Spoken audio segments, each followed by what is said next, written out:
함께 달려 Ready for action, let's go 트럼프 물을 쳐주러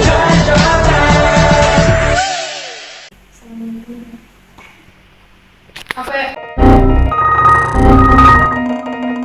Baik, sebelum kami mengenali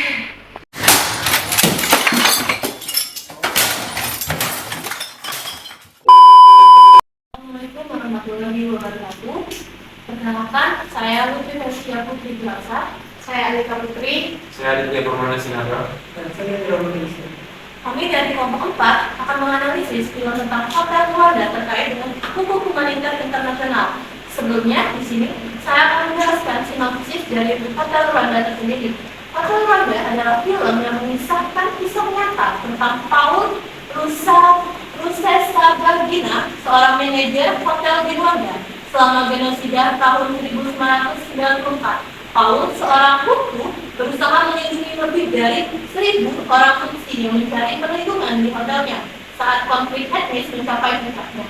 Film ini menyoroti kekejaman genosida dan upaya heroik Paul untuk menyelamatkan nyawa orang-orang yang terancam. Berawal saat konflik antara Tutsi dan Hutu memanas, perdamaian yang digelar dengan mediasi PBB gagal, dan Hutu justru memanfaatkan momen tersebut untuk membunuh Presiden Habyarimana yang sebelumnya telah menandatangani perjanjian damai. Setelah terbunuhnya presiden tersebut, kelompok Hutu pun memberontak dan merencanakan genosida atas kelompok Tutsi.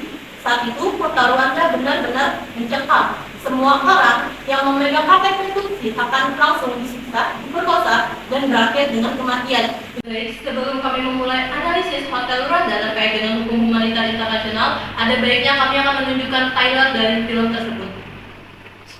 Selamat menonton, enjoy.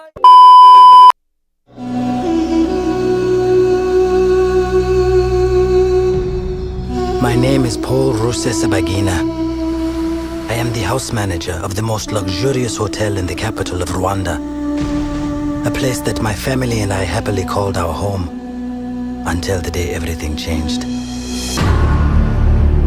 Daddy, there are soldiers on the street.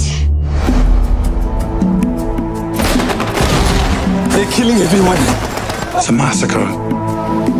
The United Nations are here now. We're here as peacekeepers, not as peacemakers. We've got trouble at the gate. This is a 4-star hotel, not a refugee camp. I have no means to protect these people. When a country descended into madness They're killing Tutsi children to wipe out the next generation. and the world turned its back, How can they not intervene? Hundreds of thousands are dying. If people see this, they'll say, oh my God, that's horrible. And then go on eating their dinners. one man had to make a choice. All the whites are leaving, even the UN soldiers. All the superpowers, everything you believe in, Paul, they're not gonna stop the slaughter. We have been abandoned. There will be no rescue. We can only save ourselves. Get down, get down. United Artists presents the true story of a man who fought impossible odds I cannot leave these people to die.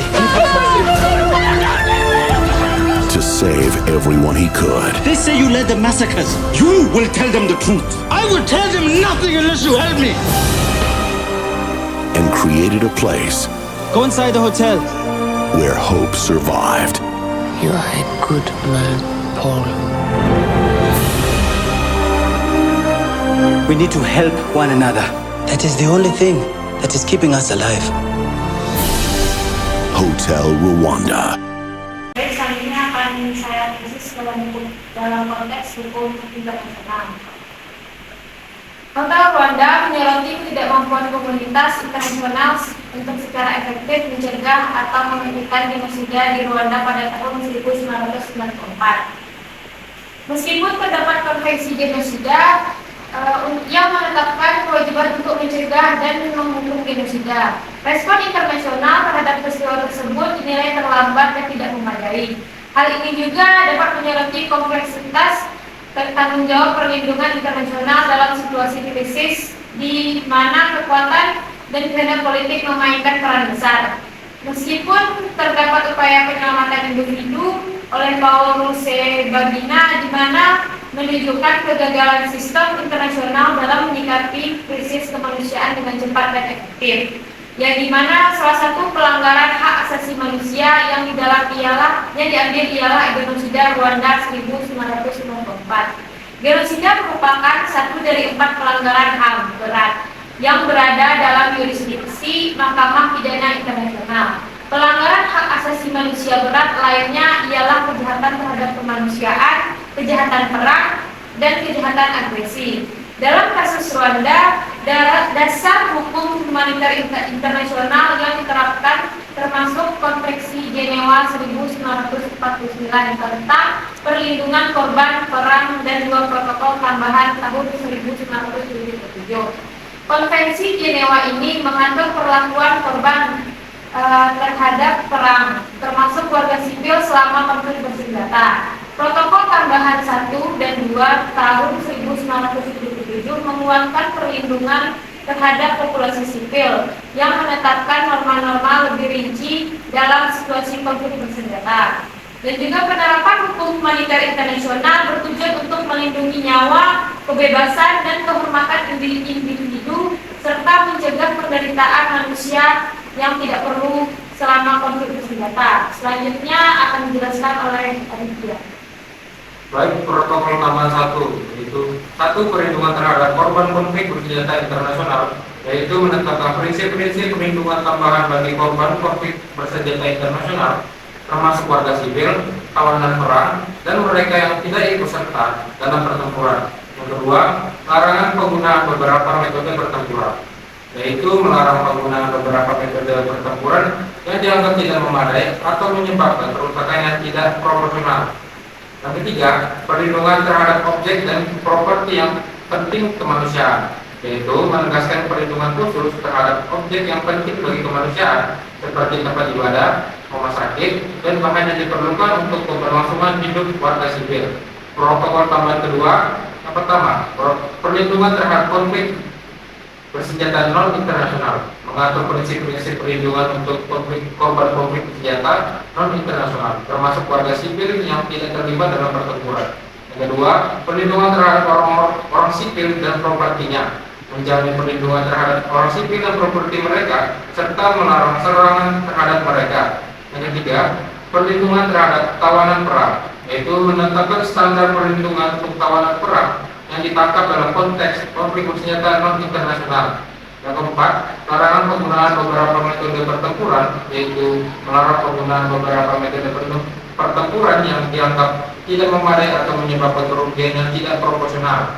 Yang kelima, perlindungan terhadap tugas kemanusiaan, yaitu menjamin perlindungan bagi mereka yang melakukan tugas kemanusiaan selama konflik bersenjata non internasional.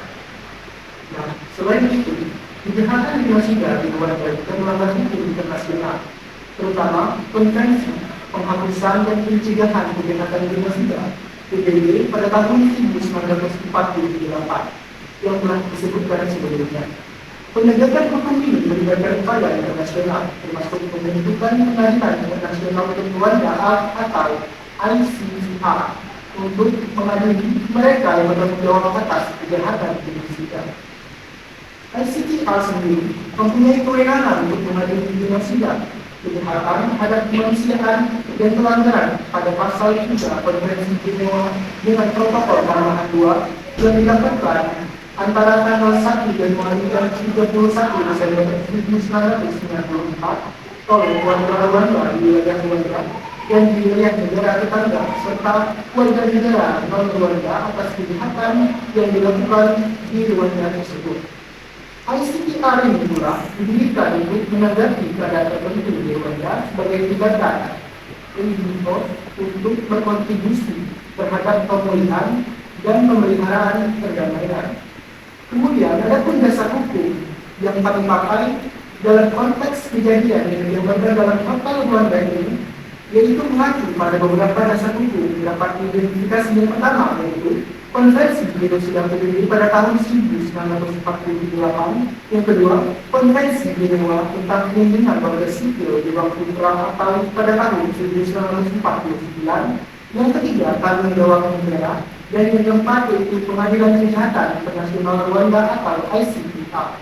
Baik, sekian analisis dari kelompok kami terkait film Hotel Rwanda pada hukum humaniter internasional. Apabila ada salah kata, kami mohon maaf. Kami akhiri. Wassalamualaikum warahmatullahi wabarakatuh. Sekian dan terima kasih. Hey, can you hear my heartbeat? My heart is fast.